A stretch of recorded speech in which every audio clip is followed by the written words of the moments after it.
స్తుతికి పాత్రుండ నా యేసయ్యా, నా స్తుతులు నీకేనయ్యా.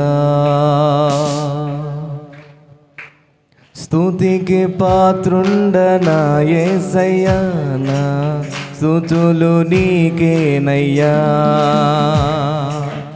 అందరం పాడదాం, అందరం దేవుని మహిమపడదాం. చప్పట్లు కొడితే ఆయన గణపరుద్దాం, పాడదాం. స్తుతికి పాత్రుండ నా యేసయ్యా, నా స్తుతులు నీకేనయ్యా. స్తుతికి పాత్రుండ నా యేసయ్యా, నా స్తుతులు నీకేనయ్యా. హల్లెలూయా హల్లెలూయా హల్లెలూయా హల్లెలూయా హల్లెలూయా హల్లెలూయా హల్లెలూయా హల్లెలూయా. స్తుతికి పాత్రుండ నా యేసయ్యా, నా స్తుతులు నీకేనయ్యా. స్తుతికి పాత్రుండ నా యేసయ్యా, నా స్తుతులు నీకేనయ్యా.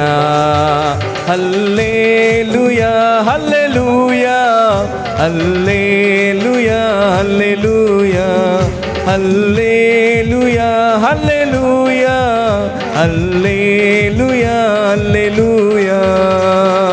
స్తుతికి పాత్రుండ నా యేసయ్యా, నా స్తుతులు నీకేనయ్యా. అందరూ చెప్తాం ఈ మాట.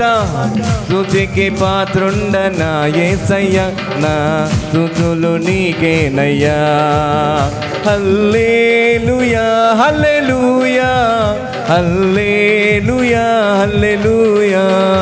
ఆరాధన ఆరాధన.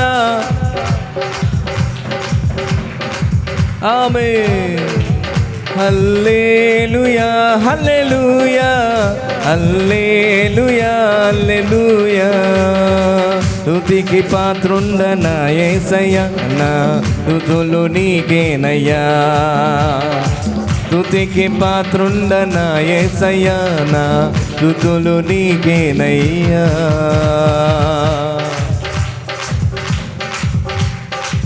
ఎన్ని బాధలు వచ్చినా ఆయనను స్తుతించే వారిగా మనం ఉండాలి. ఎన్ని కష్టాలు వచ్చినా మనం భయపడని అవసరం లేదు. ఆ యేసయ్య నీ కష్టం నుంచి నిన్ను విడిపించేవాడు. ఆ యేసయ్య నిన్ను స్వస్థపరిచేవాడు.